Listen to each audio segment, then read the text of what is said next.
for the amazing work they're doing in spreading Torah around the globe. Right now, people are able to watch this lecture, and people are in Australia, in South Africa, China, India. Somebody came up to me recently and said that they asked me my name, and I introduced myself, and they said they saw my lecture on the Hebrew language in Denver. They used it for Malava Malka in Denver. So I asked them, how'd you like it? They said they liked it. I was so happy. But TorahAnytime.org is spreading Torah all over the world. And we're the amazing work. And if that's not a sign of the coming of Mashiach, I don't know what is. That the whole world is able to hear Torah. It's an amazing, amazing thing. Okay, everybody. So, we're getting close to the holiday of Shavuos. Shavuos is coming, we know, this week. And what is Shavuos? Shavuos is the receiving of the Torah at Har Sinai. This was the day in Jewish history when the entire Jewish people went to the Har Sinai, the mountain of Sinai. We stood there and we received Hashem's Torah. That's an amazing thing. The entire Jewish people, the whole Jewish nation. Now, this is the core of everything we believe, is the fact that we have a relative who was there when God introduced Himself. This is an amazing thing, and this is what I want to get into tonight a little bit. Something must have happened there that was so phenomenal that has impacted Jewish generations for the last 3,300 something years. Why? We look around. Number one, we've been scattered around the globe since the destruction of the Second Temple 2,000 years ago. My family comes from Germany. My father's from Germany. Many people here, the families are from Bukhara, places like that, Samarkand, Uzbekistan, places, Tashkent, wherever we are over there. And there are differences between us. Let's be real, there are differences. There are differences in Pesach, right? I don't eat rice, you eat rice. True? I go to the weddings of my students. I've been to many of my students' weddings, and God willing, we go to everybody's wedding here. It's not yet married. Amen, Miss Hashem. And it's different. The food's different. It's very different. And I'm embarrassingly in love with the food, as everybody knows. I'm not proud, but I am. I can't help it. I sit at the table and I eat, and everybody's dancing, and I'm eating. It's just, I'm embarrassed, but I can't help it. It's what can I do? I'm not used to it, and I'm so amazed by it. We dance, we don't dance the same. We don't dance the same. Our dances are different. I grew up, we dance, we form a circle, and we hold hands, and we dance. My first time I went to a wedding of one of my students, a number of years back, and it was B'chai wedding. The hands, boom, boom, boom, boom, boom, boom, boom, dancing around. And I tried to hold the guy's head next to me. Pulls it away. He wants to dance like that. We dance differently. We do. We Ashkenaz and we try to dance like you. We look ridiculous. The biggest compliment I've ever gotten was one time someone came up to me, one of my students said to me at a wedding, I think, he said, Rabbi Kraft, are you Bukharian? And I said, no. I said, why? He said, you dance so well. And I was so complimented. It's such the biggest compliment I ever got. But we dance so differently, there's so many differences. It's sometimes I like to watch, sometimes I've seen a few cases with my students, like the girl is Bukharian and the boy is Ashkenaz. I've seen a few cases like that where he's in yeshiva, one of the yeshivas. So the yeshiva guys come to the wedding, And so I know what the band does. That band, that 10-piece band, the boom, whatever. First they play the Ashkenazic music, but they play it so fast, And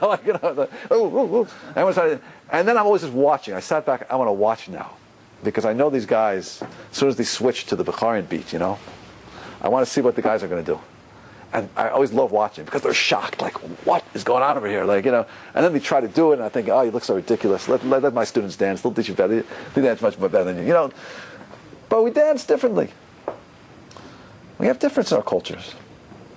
But you know what? 99.9% of what we do is exactly the same. The Torah that we have been transmitting for the last 3,000 years, no matter where we've been around the planet, has been the exact same Torah. Exactly.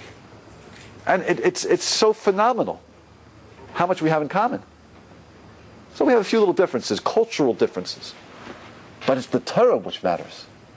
And we have the exact same Torah. And here's my family has been in Germany for, I don't know, over 1,000 years. Your families maybe have been in the other part of the planet over there, in Uzbekistan, Samarkand, whatever it was. I didn't even know about you. I didn't know about you. For many years, I remember in the 70s, so it was very big in America amongst American Jews, college students, that we were very involved in Russian Jewry, getting the Russian Jews out of Russia, bringing down the Iron Curtain. We had protests, and we used to go to the UN and places like this, and marches. It was a big thing I was involved, we were all involved. And in our minds, who are those Jews we were talking about?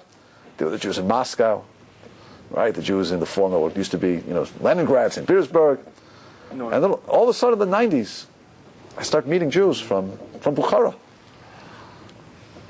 And I'm embarrassed to say, I didn't know about you. Now I'm so happy I discovered you. I'm very happy. Hope you're happy you discovered me. I'm happy I discovered you. But we've been separated different parts of the planet for over 2,000 years. Do you realize that? Do you think about that a little bit? Do you feel that? What that means? And we have differences, but we should have so many more differences. And we don't. We look at our Torah, and our Torah is exactly the same. Now, I want to show you something that one night I couldn't sleep. So I decided to count the letters in the Torah. And I discovered that there are 304,805 letters in our Torah. 304,805 letters, which is 79,000 words. Okay? That's a lot of letters. 304,805. Now, in 1948, when the State of Israel was established, and we started gathering Jews, the Arba Kanfos Arts from all over the planet, and we started coming back to Israel, to Eretz Yisrael, to Yerushalayim. So one thing that we did, and very interestingly so, we wanted to compare each other's Torah. Are those 304,805 letters the same? And guess what? We compared all of our Torahs. The Torah from Uzbekistan with the Torah from Poland. Right? The Torah from Morocco with the Torah in France. Right? The Torah from Egypt with the Torah from Moscow. We compared all the Torahs.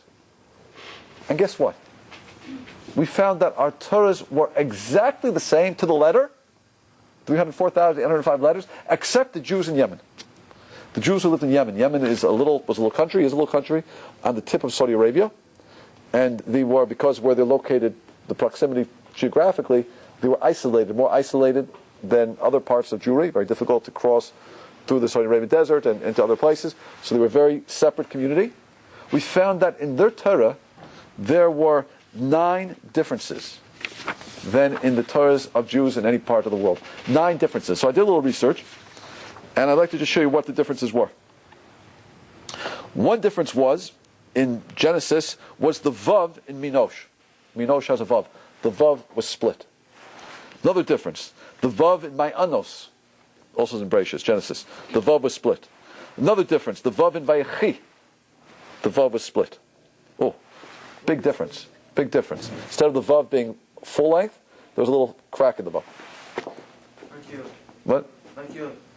But the same length, just a little space, that's all. There was a Vav, just a little space. Does it affect the meaning of the word? No. Does it affect the pronunciation of the word? No. Does it affect anything? No. But they had a little space. Okay, that's 3 of them. The next was the Yud of Ta'aseh. Okay. One letter was missing. There was a Yud that was not in one word. There was an extra Vav in the word Ephod. In the word Dakah, there was an Aleph instead of a Hey. Sounds the same. Aleph and Hey are interchangeable in sound, but they're different letters. Different Aleph instead of the Hey. There was a Vav in the word Bisomos. There was a Yud in the word Chod Shechem in Numbers 10:10. And there was another Vav in Bor. The word Bor, you could spell it with a Vav, without a Vav, they spell it with a Vav. So they have 9 differences. Out of 304,805 letters, they had 9 differences. 3 of them were basically meaningless.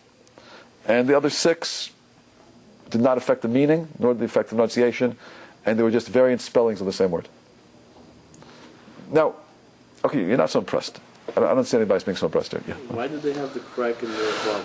The truth of it is, Rashi talks about it. There are two different traditions how you should write it. You're supposed to write it full or with a crack for some reason. Sometimes different letters are like that in the Torah for different philosophical reasons. There's big nuns in some places, there's small letters in some places. Things are written in certain ways for very philosophical reasons, spiritual reasons. I don't know the exact reason. Okay. But it doesn't, no one's impressed. Let me see if I can impress you just a little bit. We're going to impress you just with a little bit of comparative religion. We're speechless. You're speechless. You're not impressed. Let me impress you. The reason you're not impressed is because you have nothing to compare it to. Let me give you some basis for comparison. Now, I don't mean to knock other religions. That's not my purpose here tonight. Well, maybe it is. But it's not my intent, my explicit purpose. But it will happen. Let's take a look at the Christian Bible. The Christian New Testament. They call it the New Testament. Why do they call it the New Testament? Because they hold approximately 1,800 years ago, there was a new prophet named Jesus, Yeshua, Jesus, whatever you want to call him, and he therefore introduced a new covenant. A new covenant was made with his followers. You no longer have to believe in the Torah, now you have to believe in him.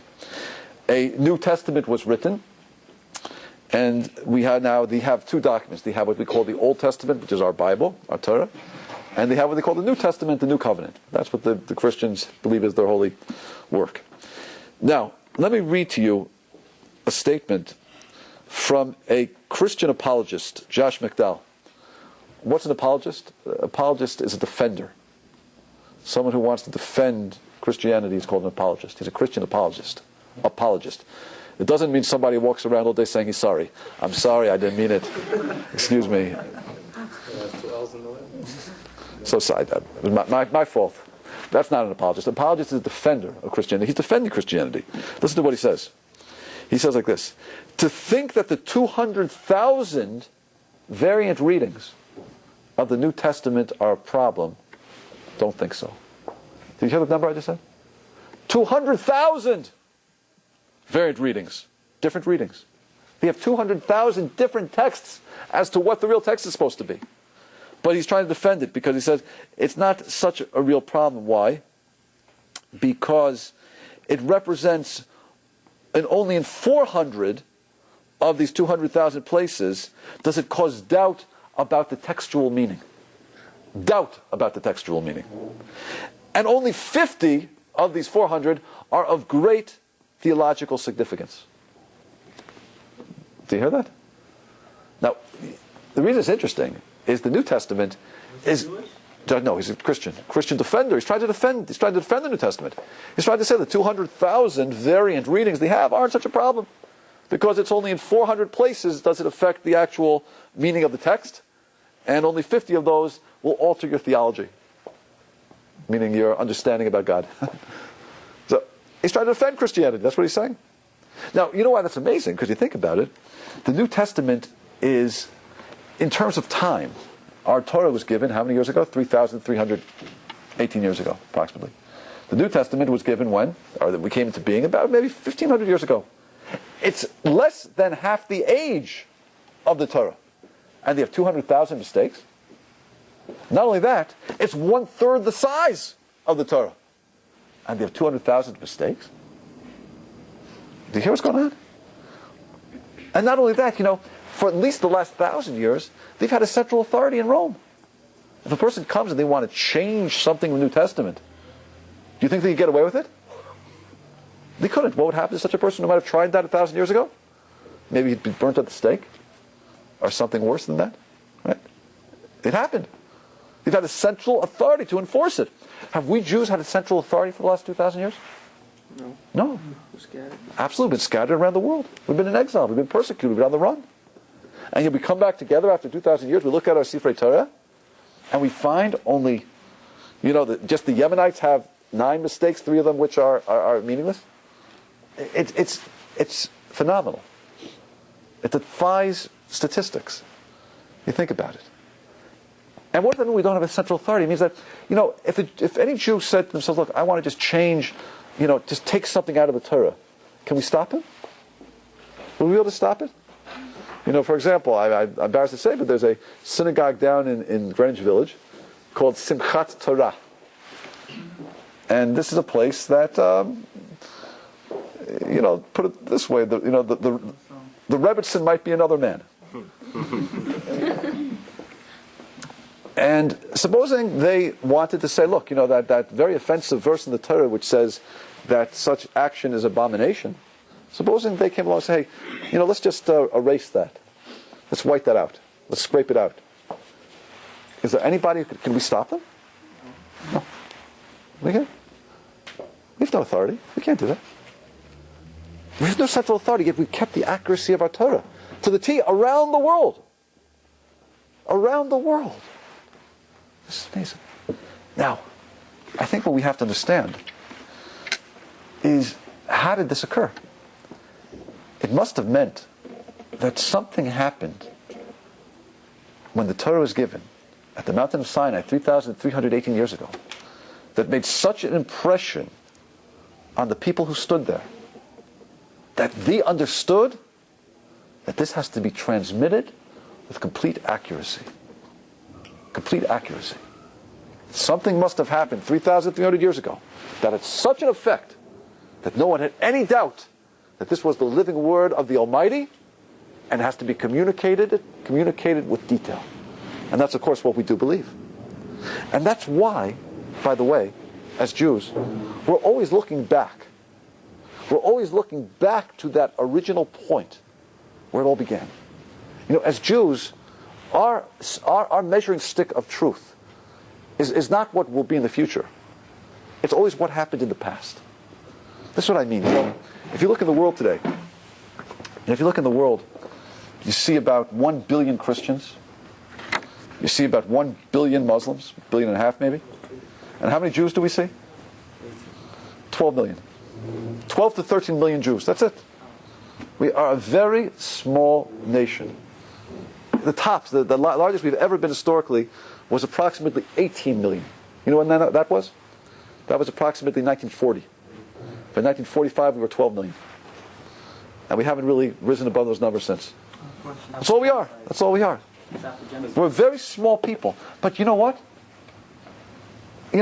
How can we claim that we have the truth, that we have the word of the living God, when we're such a small number? How can we make that claim? Surely the billion Christians could say, look at us, we're a billion. Billion to 12 million. 1.5 billion Muslims to 12 million. Right? These are huge differences in numbers. Huge differences. So how do we make the claim that we have the truth? So as Jews, it doesn't matter how many people there are today. Everything matters as to how many people there were at the beginning of the line. It means like this. The famous metaphor that's always stated is that imagine you're on a picnic in the forest. And you're in a forest, you're having a wonderful time, you're having a picnic, you have your barbecue going, tashlich, you're cooking up your shish kebabs. And all of a sudden, somebody yells, lion. There's a lion in the forest. So you start running out of the forest. As you run out of the forest, you reach a fork in the road. You can either go to the right, or you can go to the left. You notice that 995 people run to the right. 5 people run to the left. Which direction do you go? What? With the majority. You go after the majority. No? If you see 995 people move to the right and 5 to the left, if a person has any intelligence, it must be the 995, no more than the 5. And in fact, that's how we do decide Jewish law, by the way. Don't get me wrong. Jewish law majority is very important as you learn the culture, right? For example, if there are 10 butcher shops in the town, 9 of them are kosher, and 1 of them is non-kosher, and I find a piece of meat in the public square, can I eat that piece of meat? 9 butcher shops are kosher, 1 is not kosher. Can I eat the piece of meat? Yes, I can. Go after the majority. The majority said it came from the kosher butcher store. I can eat it. We take majority very seriously in Jewish law. That's why one time there was a famous case that Rabbi Akiva Eger used to have this priest that he used to debate with. And the priest said to him, Rabbi, I know your Torah a little bit, and in Torah, you always go after the majority, don't you? So Rabbi Akiva said, yes. So this priest said to Rabbi Akiva Eger, he said to him, look, if you go after the majority, who is the majority? The billion Christians? Or the 12 million Jews? Who's the majority? You got to go with us. So Rabbi Akiva was a very wise Jew. He said back to me, he said, you only go after majority when you have a doubt.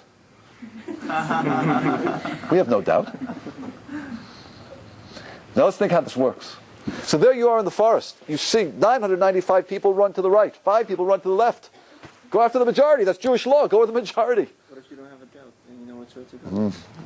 Well, you have a doubt. I don't know. Which way do I go? I have a line after me. Which way do I move? So if we're intelligent, we go to the right with 995. But suppose you look at those 995, and what do you see? You see that they're actually the school of the blind. They're having a picnic in the forest. And in fact, they're all walking out of the forest with their hand on the shoulder of the person in front of them. And there's only one person at the head of the line who has vision, who has sight. Now, is it a question of 995 to 5? Or is it a question of 5 to 1? It doesn't matter how many people there are at the end of the line. What matters is how many people are there at the beginning of the line. That's everything. In Judaism, we're always looking back. Look back to that original point, the revelation at Har Sinai. How many people did we have there? And we're going to talk about it. Witnesses. How many witnesses? 3 million witnesses. All of our grandparents. And hopefully tonight we're going to verify that that's a truthful event. But we're talking about 3 million witnesses at the beginning of the line. Now, do you hear just that claim itself? The claim that we have, that there are 3 million witnesses who witnessed God reveal himself. That itself is the Jewish claim, that every Jew stood at Har Sinai. Every Jew was exposed to God, as God said, Anochi Hashem Elochecha. In fact, the neshamas burst out of the body to such an extent that the Jewish people died, and God had to revive them. God then said the next commandment, we died again. And after that, he said to Moshe, okay, you hear the other 8 yourself, we've heard enough. But we experienced it. And not only that, we experienced God 40 years in the desert. But this is something we call national revelation. The whole Jewish people experience it. And that's our claim. Our claim is that everybody who was there experienced it. You know, we have a lot of people, here. We all have a lot of people in different professions. Some of you are making a lot of money, like Nathan over here. Some of you aren't making as much money. But if you want to make a lot of money, you know what you should do? Start a religion. Because religion is big money. You're a millionaire, huh? Just turn on.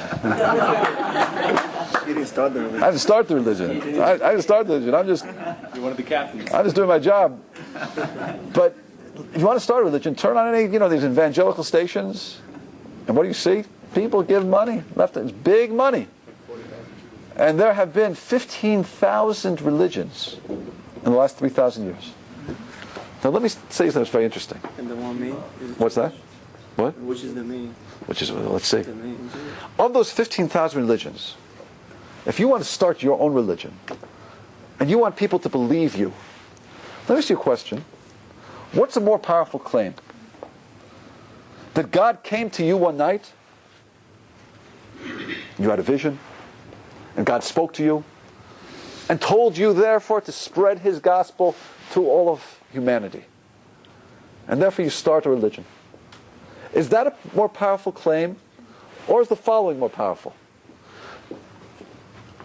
Remember the time how God came to all of you as we were sitting at Beit Gabriel, and God told all of you to listen to Rabbi Kraft as his prophet. Which is the more powerful claim? The second one, correct? Obviously. Second one. That's it. You got it right, sir. Sorry, I guess a little slack because she works for us. First, second, it doesn't matter. Whatever you say, it's right. But we obviously understand that. So I have a question. How come no other religion in the last 3,000 years has ever dared use that claim? Think about it. Let's just analyze. Let's do a little bit of analysis. We call it comparative religion. Comparative religion. They say that Yasser Arafat, when he died, so Mak Shemo, he went up to heaven, and I guess briefly, and God asked him a question and said to him, Yasser, who is there that you'd like to meet? Is there somebody in history that you would like to meet? So who did he say? He said, Muhammad. I'd like to meet Muhammad. Oh, let me meet Muhammad. Muhammad. So God said, okay, just open that door over there. So he opens the door. He sees this tall man, beautiful, beautiful beard, glowing countenance, ooh, long white flowing robe, just elegant and beautiful. He says to him, Muhammad? He says, no, Moshe. Moshe? Very close. Moshe, I'm so sorry. Moshe, I'm so sorry. Stay. Oh, Moshe, please, it's okay. It's okay. I'm so sorry what I did to your people. It's okay. Please, stay.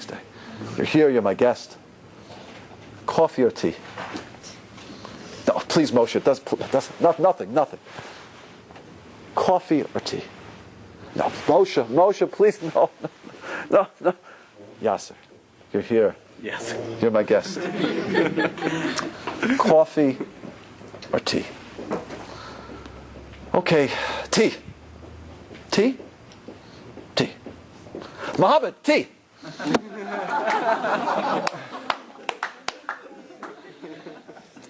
That's a joke you will not hear in your comparative religion class at St. John's. Maybe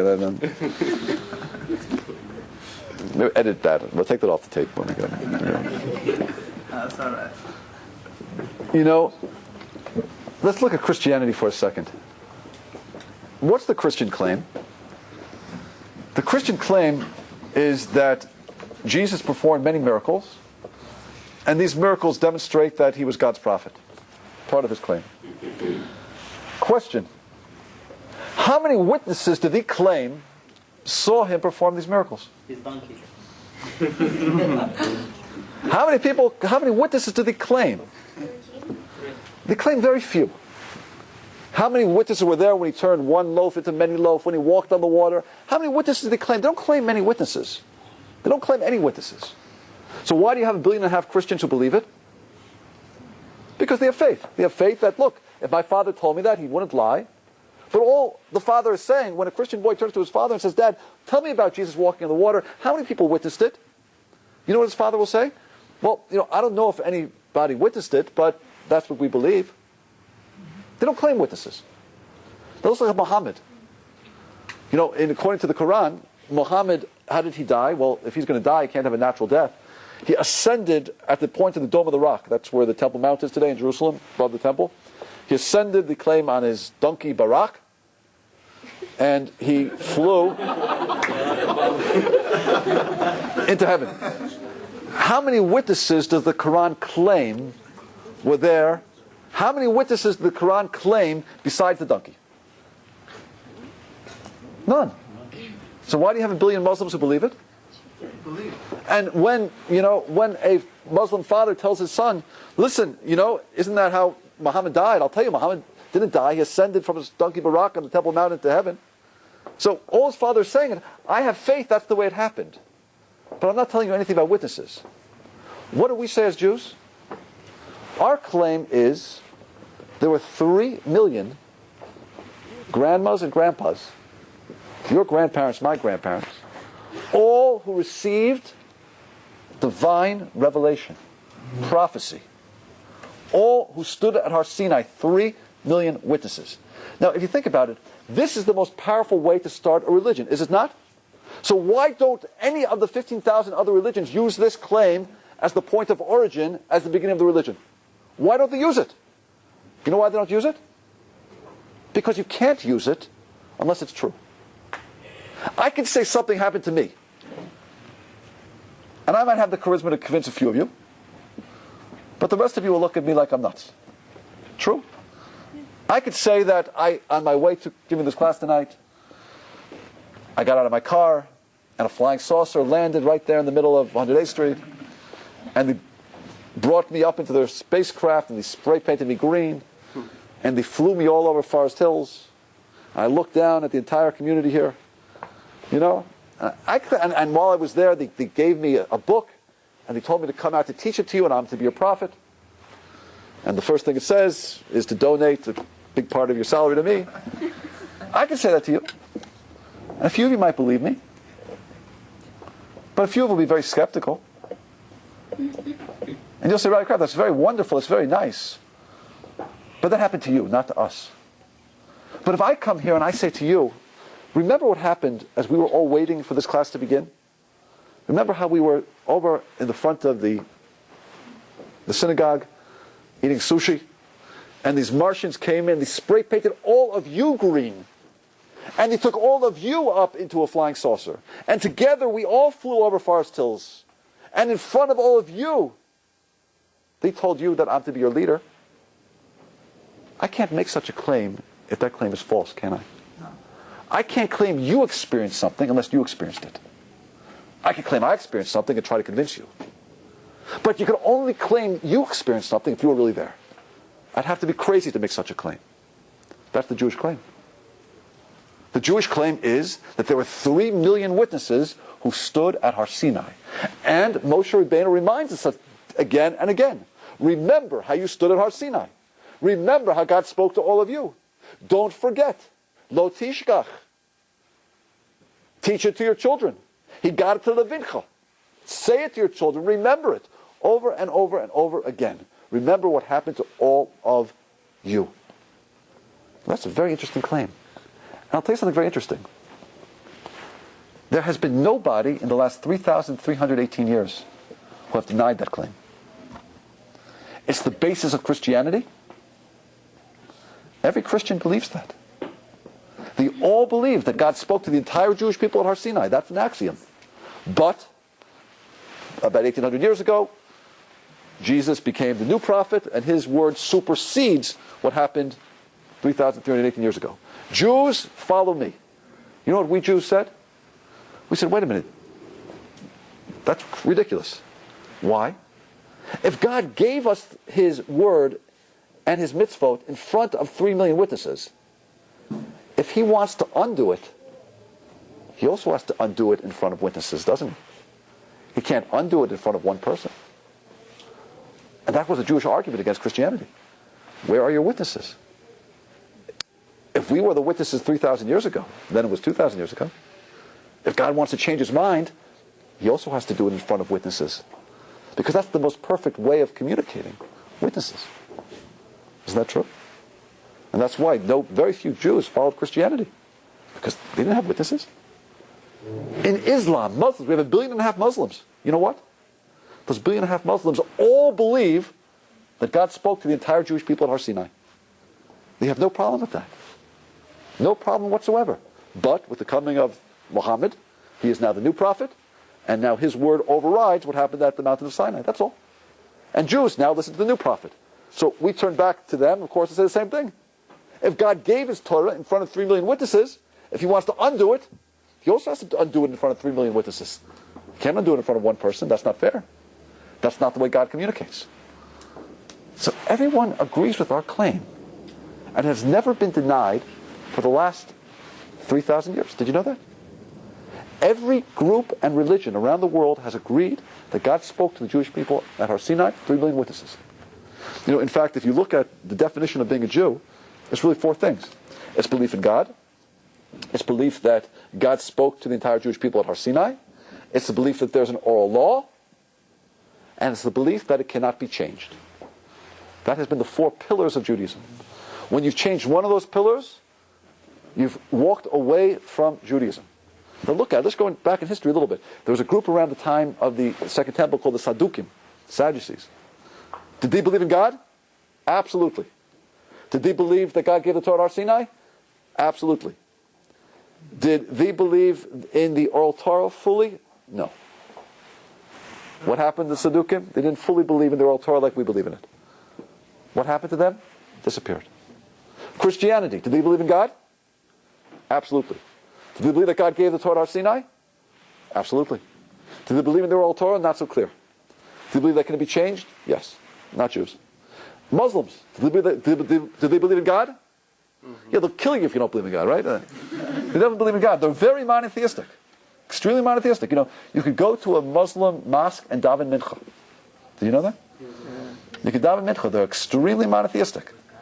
I mean, maybe do it quietly. Maybe it's not so, you know. But it's you can't do that in a Christian church. It's forbidden to go to a Christian church. But you go to a Muslim mosque. They're very monotheistic. Do they believe that God gave the Torah at Har Sinai? Absolutely. Do they believe in the oral Torah? No. Do they believe it could be changed? Yes. You know, I'll tell you something. I'm sad to say this, and there's only been one group in the history of the world since the giving of the Torah 3,318 years ago that has denied almost all four pillars of what it means to be a Jew. You know what that group is? I'm very embarrassed to say it, but it's our own brethren. There's a movement called Reform Judaism. They've denied almost all four pillars. So why do they call themselves Jews? It's a very good question you're asking. In fact, someone wrote an article one time that one could probably take them to a court of law in America and sue them for misappropriating the name Judaism. That was a funny article, but he meant it somewhat seriously. You can't call them Jews. Nice people. A Jew is a Jew. Believe me, a Jew is a Jew. A Jew means you're born from a Jewish mother. That's it.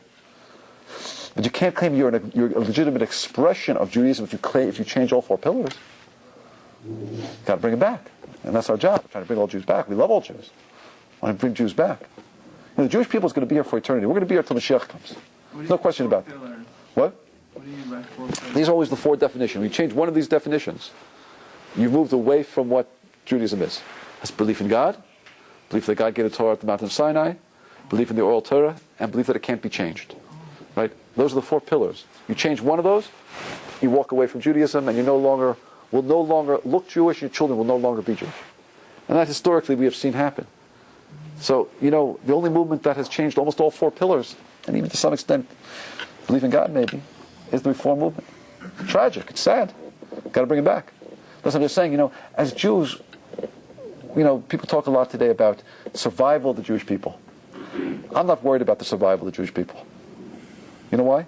Because we have a promise from God that we're going to survive. We have a promise from God that we're an eternal nation. What I am worried about is that individual Jews should be with us. You know, as we say, the bus is going to make it. The bus is going to arrive when Mashiach is going to be here. The Jewish nation is going to get there. The question is going to be who's going to be on the bus. And God obviously wants all of his children to be on that bus. And therefore, it's incumbent on all of us to try to help other Jews and reach out to them. Okay, but let's keep moving. Now, so we understand that there is not a religion in the world or a people in the world that's denied our claim that God gave the Torah at Har Sinai. Everyone agrees with that. And that's why as Jews, we're always looking back. We're always looking back to the previous generation. A generation that was closer to the giving of the Torah at Har Sinai. And that's why we respect our elders so much. And that's why we respect the previous generation so much. You know, they tell a story about the famous Rabbi Yaakov Kamenetsky, that one time he was on an airplane, and he was sitting next to a minister in the cabinet of Israel. And they were about the same age, probably the late 70s, maybe early 80s. And this minister in the cabinet of Israel was a secular Jew, and he noticed that the whole flight, that Rav Yaakov's grandson was very attentive to him, was serving him, you know, and was taking care of him, and asked, do you want a drink? Can I get you a pillow? Can I do something for you? So this other, who was a minister in the cabinet in Israel, he turned to him and said, listen, you know, how is it that your grandson has so much respect for you? Is so mechabed you, gives you so much honor? My grandchildren don't want to have anything to do with me. So Rav Yaakov said to him, Yaakov Kamenetsky, he said, look, it's very simple. The reason my grandchildren respect me so much is they know that I'm 2 generations closer to the giving of the Torah at Har Sinai. And therefore the wisdom I have is greater and purer. You, of course, your grandchildren look at you and they say, you're 2 generations closer to the monkey, so why should I respect you? We're always looking back. We don't see the previous generation as being inferior. We see the previous generation as being superior. Why? Because they're closer to the giving of the Torah at Har Sinai. You know? Anybody here is a doctor? Doctors here? No? Anybody in medicine? Who's in medicine? Doctor? Where? Doctor? You doctor? What's that? Pharmacist. Pharmacist. Okay. Let me ask, what's your first name? Shalom. Was there a professor in college who had a particular influence on you in your development as a professional? Yeah. What was his name? Where'd you go to college? Where'd you school? Long Island University. No, University. What was the professor's name? Dr. Black again. What? Dr. Plakajans. Dr. Plakajans. Beautiful. I'm sure it was a wonderful, he was a wonderful professor. She was a, she was, I'm sure she was a wonderful, wonderful professor. Shalom, question. Who was her professor? I don't know. Don't know. Okay. Anybody here in science? Anybody here? Your science. What type of science do you have? What? Oh, pre-med. Beautiful. Okay, doctor. Where do you go to school? Queen's College. Is there a professor there who has a particular influence on your desire to be a doctor and in shaping you? What's his name or her name? Ruzeki. Was it? Professor Ruzeki. Good, beautiful. Who was Professor Ruzeki's professor? I don't think he knows. But he doesn't know. Anybody? What other professions do we have? Anybody in business? Business school? Business school. Oh, good, beautiful. At Baruch? No, at St. John's. St. John's. Who was Professor St. John's had a particular influence on you? Tesher. Who? Tesher. Tesher. Dr. Tesher? Yeah. Just Tesher. Who was Dr. Tesher's professor? Now, I want to tell you something. I studied for over 14 years at Yeshivat Chavetz Chaim. It used to be in Forest Hills, now it's at Kuzari Hills. My Rebbe, Zatzal, was the great Rosh Yeshiva of Hennek Leibovitz. I studied with him for over 14 years. His Rebbe was his father of David Leibovitz. His Rebbe was the Alter Mei Slobodka. His Rebbe was the Alter Mei Kelm. His Rebbe was Rav Yisrael Salanter. His Rebbe was Rav Zundel Misalat. His Rebbe was Chaim Volozhin. His Rebbe was the Vilna Gaon. His Rebbe was the Chai Adam. His Rebbe was the Marsham. His Rebbe was the Marsha. His Rebbe was the Rashba. His Rebbe was the Rashbam. His Rebbe was the Ran. His Rebbe was the Bali Tosfos. The Rebbe was Rashi. I'm right at the year 1000 right now. Wow. Unbelievable. Do you hear our transmission? Here's another. We look back. How are we connected to the previous generation?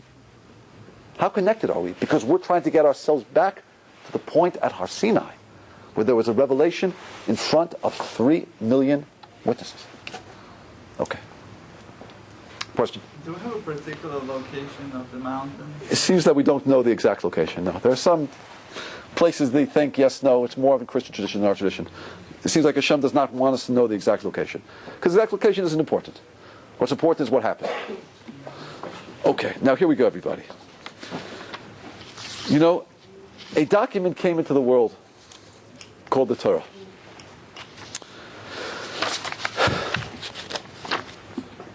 What we call the 5 books of Moses. There's really only 2 possibilities. Either the claim that we have that there were 3 million witnesses who received God's Torah is true, or that it was made up. Those are the 2 possibilities. Either it happened, and it's true, God spoke to 3 million Jews, and we transmitted that information down accurately the last 3,318 years, or it was a lie. It was made up.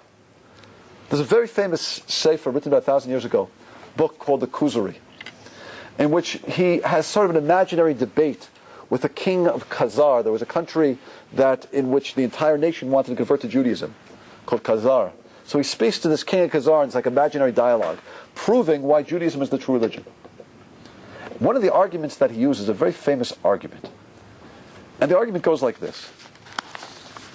He says, either God gave the Torah in front of 3 million Jews, and that's true, or the whole story was made up. So he says, let me work like this.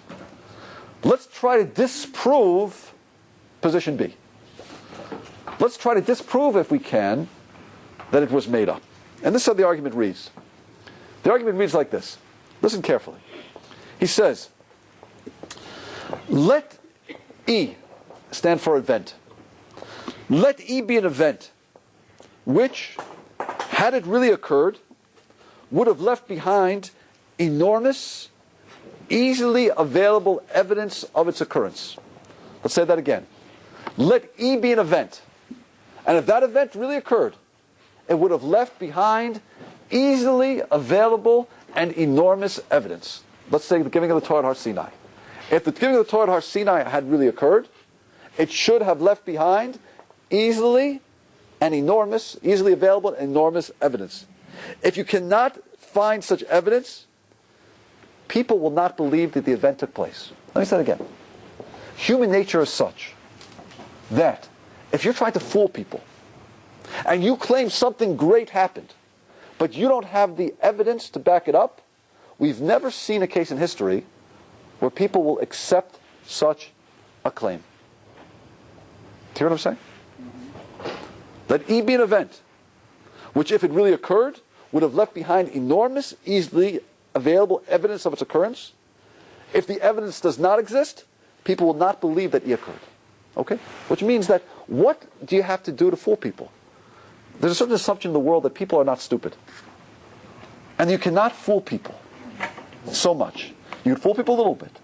But you can't make a huge claim about something and not have the evidence to back it up. And if you don't have that evidence, people are not gullible enough to accept it. Therefore, you have to work the other way, of course. That if you have such a claim, given the Torah at Har Sinai, and you have the whole world, never anyone doubting that it existed, it must be there's enough evidence to support it. But let's just analyze this for a moment. You know, if you think about it, people are gullible a little bit, aren't they? You can fool people if you want. For example, you know, back in the Middle Ages in England, they believed in dragons, didn't they? They believed in dragons. These monsters that breathed fire, right? You know, Harry Potter talks about it a lot, right? You know? And they believed in dragons. So, if they believed in dragons, we see that people are gullible. You can fool people, can't you? How did you fool them to believe in dragons? But let me tell you something. Anyone who believed in a dragon always believes it because of the following type of story. For example, you have this knight, Sir Galahad, he's riding in the forest, and all of a sudden he sees a dragon come out of the cave, and he takes his lance, and he spears the dragon, and he's a big hero, and he comes back and he tells people what happened. You know what you never hear in folklore? You never hear that a dragon once marched down the streets of London and burnt down Buckingham Palace. Why don't you hear that? You know why? Because if an event like that, which is so big, and so many people should have known about it, and yet no one knows about it, nobody will accept that it occurred. That's to say, if you want to try to convince somebody about a very large event occurring, which there should be enough evidence to show that it happened, and yet there's no such evidence, people will not accept it as being true. You know, we see that about a lot of things in life. You know, going back, like, you know, Hitler, Yamach Shemo. You know, when Hitler came to power in 1933, so he wanted to say, you know, the reason why Germany lost the war in World War I was because of the Jews. But you know what he said? He said the Jews stabbed the Germans in the back. Now, if the average barber, I have nothing against barbers, another barber. If the average, you know, if the average, you know, the average man on the street, heard that, he would say, oh yeah, the Jews stabbed us in the back. You know, that makes sense. Like, you know, the Jews, we don't like the Jews, they must have stabbed us in the back. Never did Hitler say things like this. In the Russian front during World War I, the Jews laid in front of the tanks, tried to stop the German tanks, and that's why we lost the war. He never used that type of lie. You know why? Because that's not a lie you can get away with. Because even the German people would say, wait a minute, we fought in the German army during World War I. Jews never laid in front of tanks. We never saw such a thing. If you want to convince people that something happened, they're only going to be gullible up to a certain point.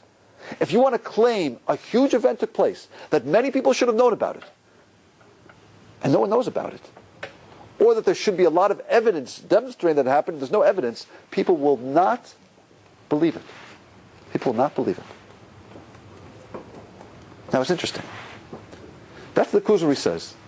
The Kuzari therefore says, you know, our claim that the Torah was given at Har Sinai is a claim that there were 3 million witnesses there. Now let's analyze that for a moment. That's a claim that if it were true, it's true. But if it were false, how did we get so many people to believe it? Would people be so gullible to say, oh, that's true? Well, let me ask my father, did that happen? Were you there? You know, at some point we didn't have the Torah, and at some point we do have the Torah. And you know what the Torah says? The Torah says, remember what happened to all of you when all of you stood at Har Sinai. Wouldn't somebody reading the Torah for the first time say, wait a minute, I didn't stand at Har Sinai. Who are you trying to fool? So maybe you're speaking to the next generation. Maybe this Torah came into history, and a few generations they said, you know what happened to your grandparents? You know, they all stood at Har Sinai. And so what do? You turn to your grandparents and say, well, did this happen? And your grandparents say, look, I don't remember such a thing happening. If you're going to make a massive claim, and you don't have the evidence to back it up, people are not gullible enough to accept it. That's a rule. And this is what the Torah says. The Torah is very confident in this. Because the Torah says in Deuteronomy, it says the following words. It starts speaking to the generation. It speaks to us. And it says, Kisha'amna liyamim rishonim. Please, Jews, if you have any questions about what took place, ask your fathers. Ask the previous generation. Ask them what happened. Go back in time. Ask them. How can the Torah make such a claim if it doesn't want us looking at the past? How can the Torah make such a claim if it's a lie? If we're trying to fool a people that something really happened that didn't? People aren't gullible enough to accept that.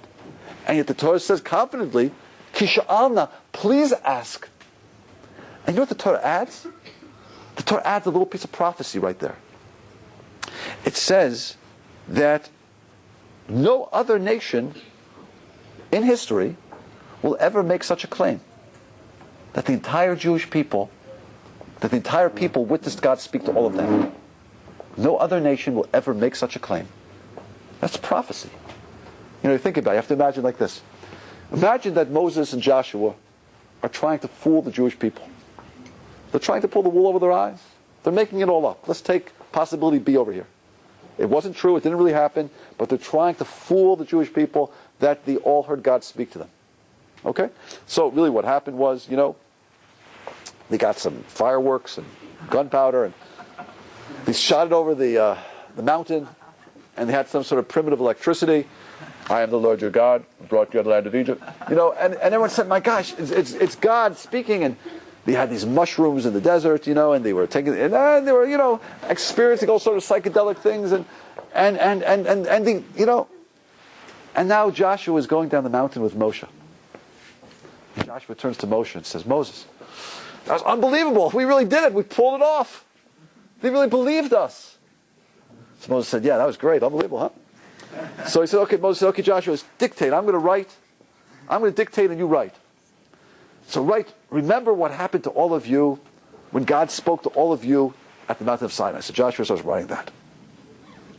And if you have any questions, don't forget, ask the previous generation what they witnessed. They'll tell you. Now Joshua, write the following. No other religion will ever make the claim that God spoke to the entire nation. Now imagine what Joshua's response might be right there. Listen, Moshe, you're a very smart man. You were so smart you were able to hook up some primitive electricity over here. You were able to fool the whole Jewish people that God really spoke to them. And the Jewish people are very hard people to fool. We have a lot of enemies in the world, but no one says we're stupid. Right? Try to go to 47th Street. Try selling a diamond. That's not real to a Jew over there. You're not going to get far. People don't like us for a lot of reasons, but they admire us. They do realize that over 50% of Nobel Prizes have been received by Jews. That's a pretty phenomenal statistic, because in the world population, you know what we are? 0.0001. We're about 0.04%. If you round this, if you round this off to the nearest, to the nearest integer, it's 0. Statistically, we don't exist, and we have more than 50% of the Nobel Prizes. No one denies we have brains. They don't like us. They know we're smart. So here So Joshua turns to Moses and says, listen, Moses, you were so bright, you were so brilliant. You were able to fool the whole people that was really God speaking to them. But Moses, you're smart enough to know, aren't you, that if you can get away with it, won't there be somebody or some religion in the next 3,000 years that might make the same claim? They'll also try the same trick? Maybe we should leave that line out. Very interesting, huh? It's prophecy. God tells Moshe to write. No other nation will make that claim. You know why? Because, as the Kuzari is telling us, you can't make a claim that you experience something unless you experience something. People are not that gullible. People will say, I cannot accept that because you're telling me my experience. And the next generation won't accept it because they'll ask their parents and say, did it happen? And the parents say, no, it didn't happen. People will not accept such a claim. We've never seen a case in history where a great event has been claimed to happen and there's been no evidence of it, and people have accepted it. We've never seen such a thing. What we have seen is when great events supposedly happened, and there is evidence that people accepted it. That's what we've seen. So God is writing a little bit of prophecy, saying no other nation will ever dare make that claim because they can't, and they haven't. And not only that, they all agree to our claim. Now it's interesting. Some biblical critics claim that actually the Torah was written by Ezra about 1,000 years ago. They claim. Well, actually, it couldn't have been more than 1,000 years ago. Sorry. I mean, we know that the Torah has to be at least 2,400 years old because Ptolemy of Greece, had 70 rabbis translated into Greek. But some say that it was actually written by Ezra a short time before that. Which is interesting because even when the Greeks were translating it, they claimed that they were translating an ancient document, an old document, at least 1,000 years old. But some say it was Ezra. So here comes Ezra, comes out with this document with the Torah. And they say to him, Ezra, what have you been doing? I've been in my basement. I've been writing a Torah. Here it is. It's a beautiful work of ethics and morality and life. Let me read it to the Jewish people. Remember what happened to all of you when all of you stood at Har Sinai. Ezra, not so fast. Listen, we weren't there. I don't mean you. I mean your parents. Parents? Okay, let me ask my parents. Were we there? We weren't there. No, not them. I mean your great-great-great-great-grandparents. Ezra, how come we have no memory of this? We forgot it. People forget things. Then you start reading the document a little further. You turn to Deuteronomy 31:21. And what do you find? You find the following words. Lo yamusha mipicha liolam. The words in this Torah, the event of Har Sinai will never be forgotten forever. Forever. It will never be forgotten forever. Ezra, why did you write those words if we've forgotten it? Interesting. The confidence of the author of this document knows it will never be forgotten because it happened. That's what we have over here. We have evidence. We have evidence. We have evidence, 3 million witnesses to the event. You can't make a claim like that unless it happened. I can't claim something miraculous happened. And you will not believe such a miraculous event unless you can verify it. And we have never seen a case in history where miraculous events have been claimed and people have believed it unless there has been verifiable information. People will not be so gullible. They'll believe in dragons, but only because Sir Galahad had told them what happened in the mountains. You'll never hear a claim that a dragon went down into London, because people don't believe things that they can't verify. Hear how it works? That's what we have. That's our Torah. Now, in order for people to believe the claim that God gave the Torah Har Sinai, there has to be verifiable information that really happened. So obviously the Torah is speaking to the people themselves. Remember what happened to all of you. Remember the going out of Egypt. Never forget how God gave you the Torah. It tells the next generation, right? Ask your parents. Explain what happened. Question, my friends, and here's my question. We are now 3,318 years, approximately, from the giving of Torah at Har Sinai. Do we have the evidence today that that event took place? Do we have enough evidence in our own lives that we can commit ourselves to God fully? Do you and I have that evidence today? Do we have evidence? Now remember, I don't want, it's not faith. Judaism believes in something called da'as, knowledge. Do we have enough information that we can make an intellectual decision, not an emotional decision, an intellectual decision that the event really took place? Do we have enough information today? Jacob's a little shaky, I'm not so sure, right? Because without that information today, can we really feel that it happened then? Granted, the claim is miraculous, the claim is amazing. You can't claim the whole people experience something that's experienced it, and that's the claim. We claim it says in the Torah will never be forgotten, no other nation will ever dare make it. It says all that. But I want to see in your own lives, in my life, do we have the information that we can commit ourselves to it? Okay, this I want to do with you right now. Switch tracks with me just for a moment, and we'll come back and you'll see something very beautiful. Does everybody believe that 65 years ago there was an event called the Holocaust? We believe in it? Some people will forgot it. Why do we believe it? Into the museum. Because why? Isn't it? There's people who still exist. Still people exist. We're survivors. Yeah, we have today. We have a few 100,000 survivors. They're becoming less and less each year, by the way. Would you be surprised if I told you that beginning even 20 years after the event, there were already people who were denying that 6 million Jews were killed? Yeah. Yes. And that today there are many people around the world who are denying the Holocaust? Would that surprise you? It does. You know, if you go on the web, you could see whole websites about such people. I'll read you a few. It says, Austin J. App, former associate professor of English at the Salle College, Philadelphia, is the author of numerous neo-Nazi pamphlets. Did 6 million really die? The truth at last. Interesting, he's a professor. Or how about this guy, Arthur Butts, professor of engineering at Northwestern University. The hoax of the 20th century, denying the death camps and the extermination of millions of Jews, claims the fabrications of the Holocaust of Jews seeking to enlist support for Israel by appealing to popular guilt feelings. When was the State of Israel established? 1948. When did the Holocaust end? 1945. Is it true that it was the feelings of guilt in the world that allowed the Jewish people to establish a state after 2,000 years? Do you think if we tried to establish a state today, we'd get anywhere? Do you think the UN would grant us a state today? Definitely because of the guilt that was feeling, the remorse of what happened.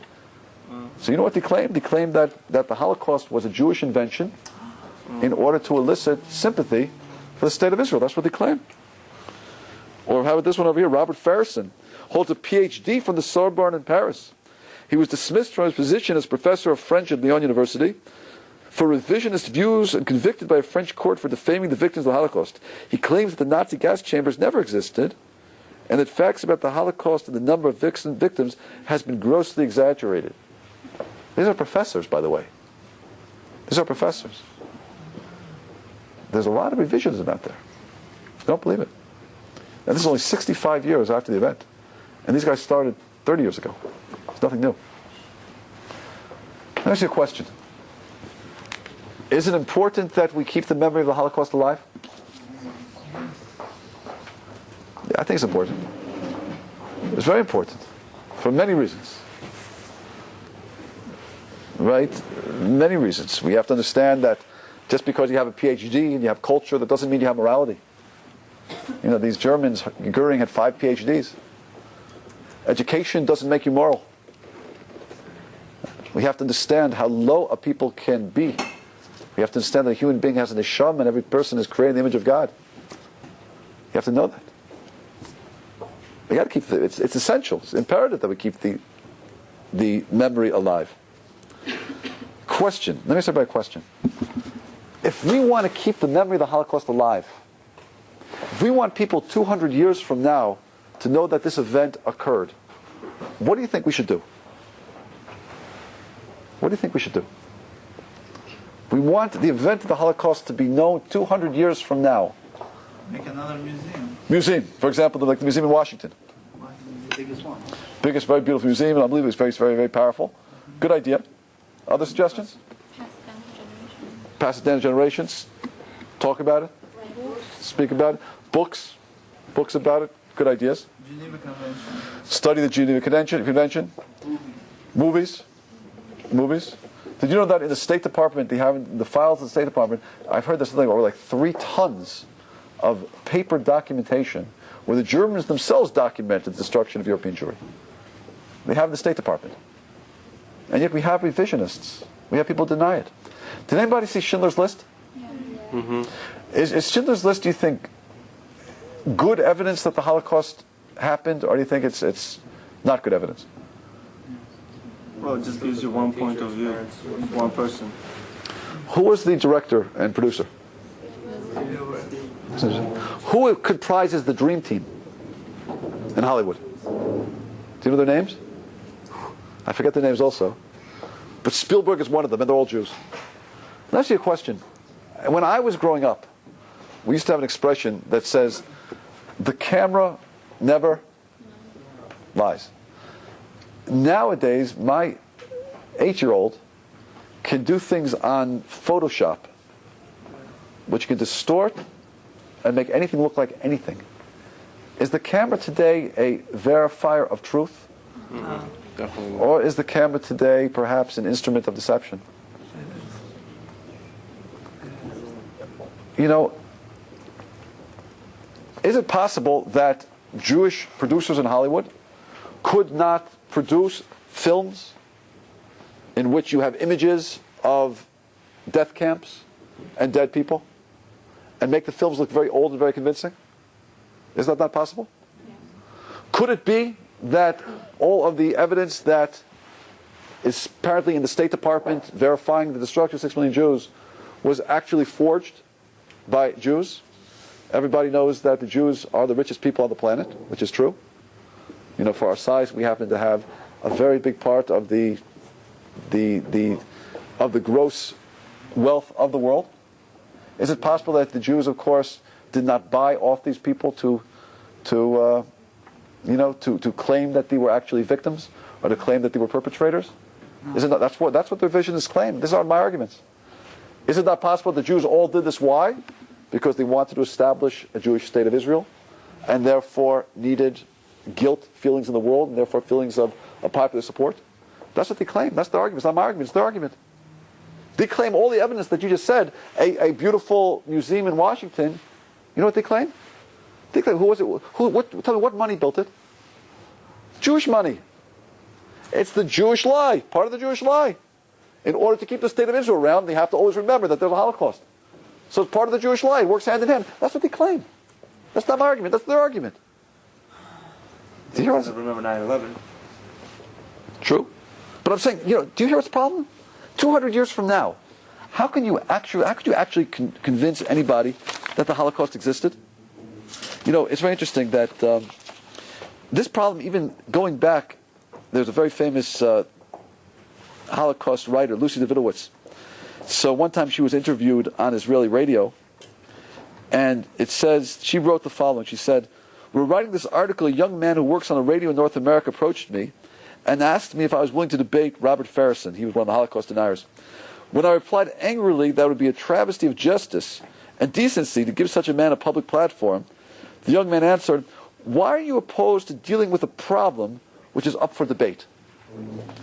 I asked him if in his opinion the murder of European Jewry was included in the category of up for debate. 'Has it not been proven as historical fact?' I asked him. The man responded, 'I wouldn't know you. I wasn't born. I'm only 30. I said, that's the attitude. It's a very serious thing. It's not a joke. So question, if we want 200 years from now, when all the survivors are dead, to believe that there was something called the destruction of European Jewry, and there was a crime against humanity, and we have to guard ourselves against such arrogance, and against looking at a human being as non-human, if we want to keep this memory alive, how are we going to do it? How are we going to do it? Do you hear the problem? Museums do not help. Movies do not help. Books do not help. Jewish forgeries, that's all they are. That's what they claim. That's what they claim. All to elicit support for the state of Israel. So I would suggest something to you. I have an idea. And this is my idea. This is a idea. Why don't we do the following? Let's gather together all of the survivors in the world. Right now, Baruch Hashem, we still have a few 100,000. My father-in-law is one of them. Let's gather them together. Let's bring them to Jerusalem. And we're going to sit down and we're going to ask each and every one their experience. What happened? And they're all going to record their experience. Tell us their experience. They're going to talk about the roundups in the middle of the night. They're going to talk about the cattle cars. When you go to this Holocaust museum in Washington, I went a couple times, I've taken students. The most powerful exhibit at the Holocaust Museum, in my feeling, is that cattle car. They have one of those cattle cars where the Jews have to travel, and you see how small it is, and 100 Jews packed into it for a 3-day journey in the cold or the heat, with nothing to eat, the torture. So they'll record that event. They'll record how they arrived at Auschwitz. This Dr. Mengele would point to the left or the right, Yimach Shemo. The left meant you go to the gas chamber. The right meant you have a chance to live. My father-in-law tells a story. He was a little boy. He was 14. He was small.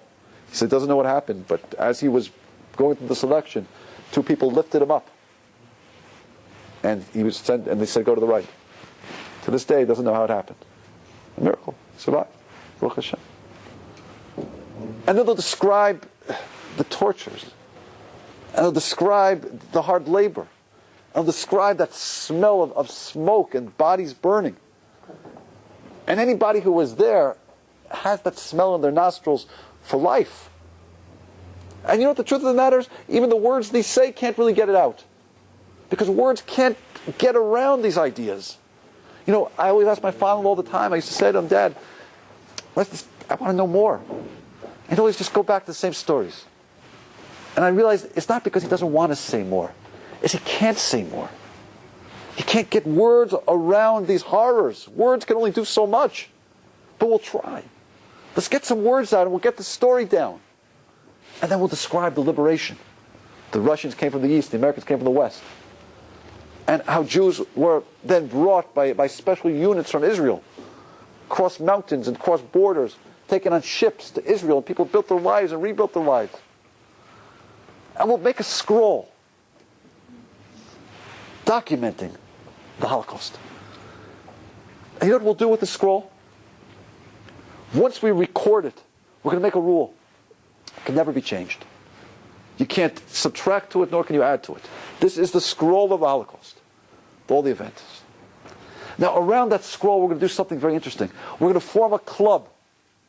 It's going to be the Holocaust Survivors Club. Now, how do you become a member of this club? To be a member of the club, you have to be a son or a grandson or a daughter or a granddaughter or a great-granddaughter, great-grandson of somebody who went and experienced the Holocaust. And every member of this club will, at birth, have the tattoo number that was inscribed on the arm of their parent, grandparent, great-parent, inscribed on their arm, and they will have that under their sleeve for life. And when they have children, they will inscribe that same number. That number will be passed down. And we have certain rules in this club. You have to marry somebody from the club. You can't marry anybody outside the club. And in fact, nobody can join this club. Maybe some people, special people, people who really care. They could come into the club. But it's going to take a lot of work, a couple of years of work. And they have to commit themselves to what the club stands for in a very, very deep way. And you know what we're going to do in this club? We're going to take this scroll and we're going to divide it into, let's say, 54 parts. And once a week, let's say Saturday, for example, we'll dedicate ourselves to studying that portion of the scroll. And that day which we devote to studying that portion of the scroll, we're going to gather in our collective community center. And we're going to read that part of the scroll publicly. And then we're going to gather together at our houses, and we're going to have a meal. And at that meal, we're going to make discussion of that particular part of the scroll, the purpose of that meal. And we're going to speak to our children and talk to them about it. And then we're going to do some other things also in this club. We're going to have other rules. For example, every member of the club is going to be obligated, or let's say just the men, are going to be obligated to wear underneath their shirts a piece of the pajama, that their grandparents wore in Auschwitz. And they're going to have it underneath their shirts. They're going to put it there. And they're going to tuck it into their shirts. But they're going to know where that's there. Those striped pajamas. Just the men are going to have that commandment. And we're going to take a part of that scroll, maybe the most important part of that scroll. There's a part of the scroll that's going to say like this: Hear, O Holocaust survivors, thou shalt remember the Holocaust with all your heart, with all your soul, with all your financial means. You shall take these words of remembrance. You shall tie them upon your arms. You shall place them on your head. And in fact, we'll create boxes, black boxes.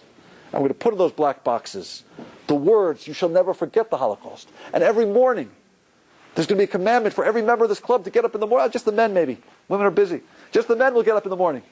And they'll take this box. And they'll tie that box on their arm to remember the Holocaust.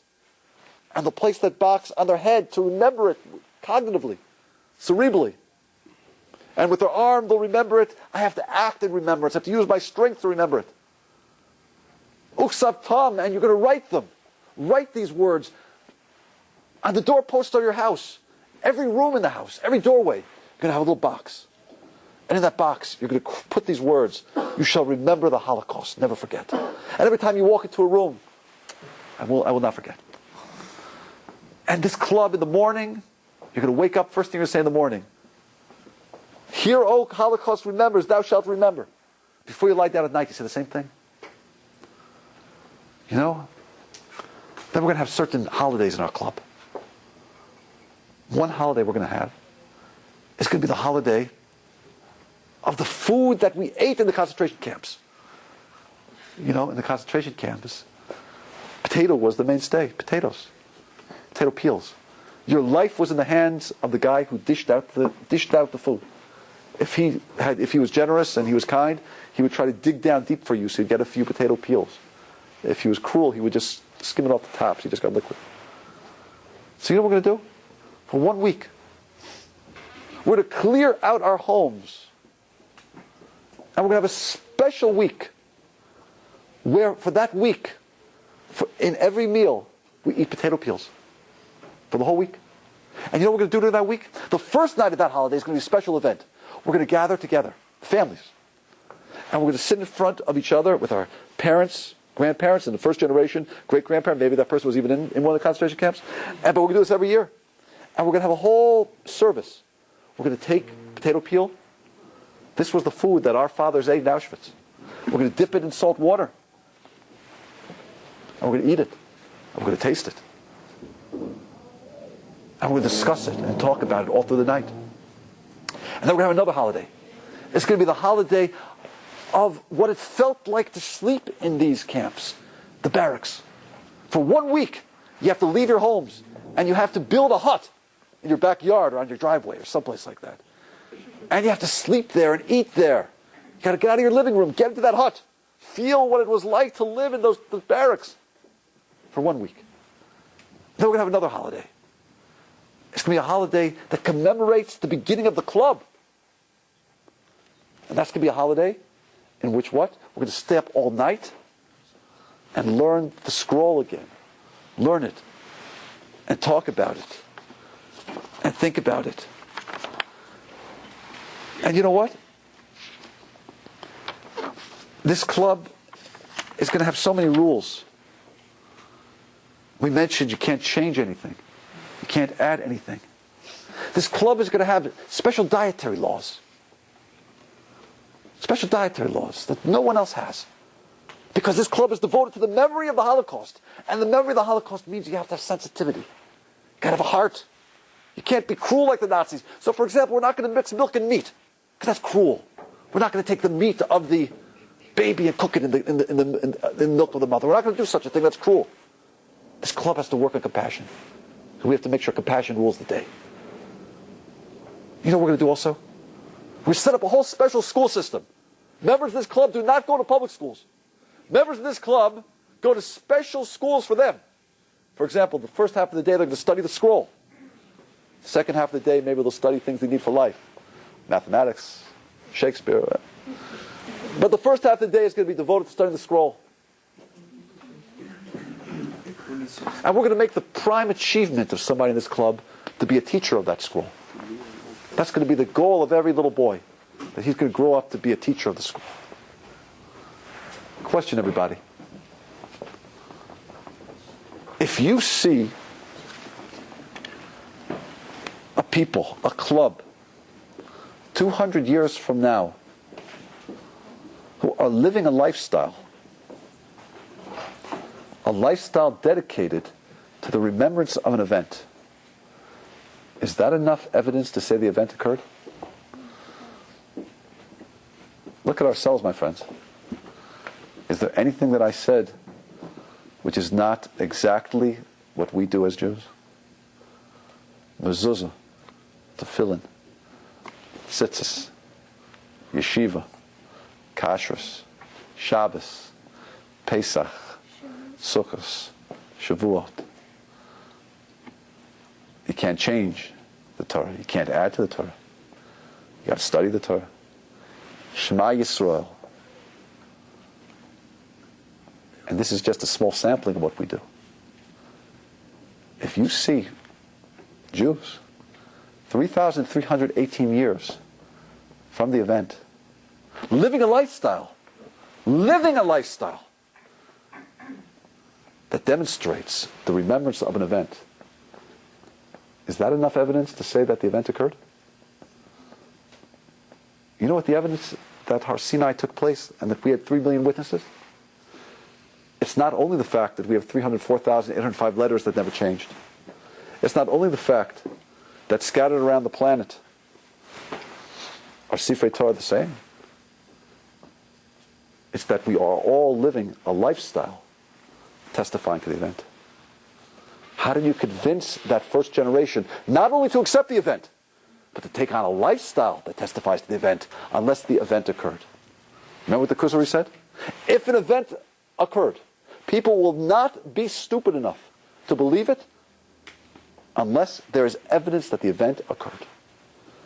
Not only did that generation believe it, they were willing to accept a lifestyle of obligation testifying to its truth. A lifestyle that is difficult. A lifestyle that says sometimes you have to give up a job not to work on Shabbos. A lifestyle that says that you can't eat anything you want to eat. A lifestyle that says you can't marry whoever you want to marry. A lifestyle that even in the Torah, there's no mention of Olam Haba. There's no mention in the Torah. It's all in the oral tradition. It's hidden. But we know it's there. We're not doing it for benefit. We're doing it because we know it's true. There is benefit, but we know it's true. How did you get a whole nation to accept? 200 years from now, if I see a member of this Holocaust club, will I not say the Holocaust took place? Absolutely. 3,318 years from Sinai, if I see a Jew living a lifestyle of Torah, will I not say that that event took place? Absolutely. Where's the evidence? You. Where's the evidence? Where's the evidence? Right here. That's been the transmission for 3,318 years. Hey, my friends, you know, we're so much, we're part of such an amazing transmission. We're so fortunate. Ashereinu Kol Yisrael. We're so fortunate to be part of this transmission, to have it, to have this truth, to have what was given to our people 3,318 years ago, you know. And it's been handed down to us. It's been handed to us from generation to generation to generation, like a baton being passed down. And here we are now, ready to accept it. It's being passed to us. What a beautiful, beautiful transmission. How fortunate we are. You know, they tell a story about two people, Harry and Sam. So, you know, Harry calls Sam up and he says, Sam, listen, I have a stock for you. I want you to invest. Sam says, listen, Harry, I don't like to invest. I'm nervous. You know, I don't like the market. Leave me out of it. Harry says, listen, Sam, I'm putting $10,000 into it. Do you want to invest? Sam says, look, I don't want to invest. I'm nervous. Harry says, okay, Sam, I'm investing. So Harry invests his $10,000. Next day, Sam is thinking, you should have invested. Do you ever have this feeling? You ever in that stage in your life yet? Yeah, some of you look in the paper, you know. Look at that, the stock doubled. Harry now has $20,000. I have nothing. So next day you get a call from Harry. Calls Sam up, he says, Harry, listen. He says, Sam, listen, you know, I want you to put money on that stock. That stock is going to double again. I want you to, listen, it's not going to happen once, it's not going to happen twice. I don't want to do it. Next day, Sam opens up the paper, he's a little bit interested. The stock doubles again. Harry now is up $40,000. Harry calls Sam up. He says, listen, Sam. Sam, listen, I'm telling you. Just put some money in. Put some money in. That stock is going to double again. He said, look, it happened twice. Not going to happen again. I'm not interested. Don't call me. Next day, he can't help himself these days. He opens up the paper. Look, it doubled. 85. Harry is up $80,000. Harry calls him up. And he hears, Harry's calling him up, and Sam's like, he doesn't want to pick up the phone. I don't want to pick up the phone. It's like he knows it's Harry. The other feeling you just know that the person calling. I know he's calling me, but I can't invest now. The thing can't double again. It's going to crash. I can't do it. So, Harry's ringing and ringing. Then the answering machine goes off. Sam, I know you're in there. Sam, I know you're in there. Pick up the phone, Sam. I know you're home. Did it happen to you? I pick up the phone. Okay, Harry. Yes. Hi, Harry. I'm sorry. I was making lunch. I was making a tuna fish sandwich. I couldn't get to the phone in time. You got to invest. Put money in that. I don't want to hear that. So he looks in the paper the next day. Doubles. 160. Harry's up 160,000. Sam gets his mail. He looks at his bank account. His annuity came due. He's up 1386. A few dollars more. Guy's up $160,000. He calls him again. He says, "Listen, I want you to invest. Listen, I'm not investing. It's going to crash. It's enough already. Stop calling me." He said, "Please invest. Please invest." So I'm not going to do it. No, please. Next day looks. It doubles again. He's up. 320. What's that? 320. So I talk about money, you listen, right? So he's up $320,000. So now Harry pulls up in his Porsche to Sam's tenement, and he gets out of his Porsche. He says, "Listen, you have one more opportunity. I want you to invest. I want you to please invest. I can't invest. I can't. It's ridiculous. It's not going to happen again. It's not going to keep going on. Please." He doesn't do it. Next, he looks in the stock. It doubles. Sam's up now 640. Where am I? $640,000. Calls him again. One last chance. Please invest. Please. I can't do it. It's going to crash. Enough already. Stop calling me. Looks at the paper the next day. It doubles.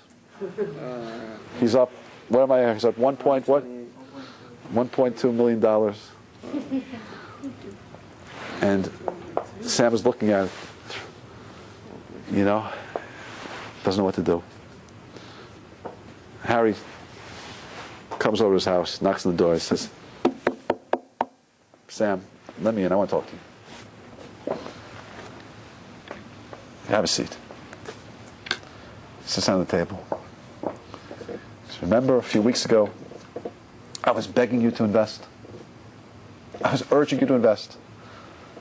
I knew you wouldn't invest. So I invested for you. I put my $10,000 into an account, and I made a special $10,000 account for you.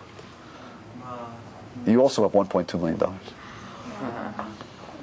That's a Is it friend. crazy?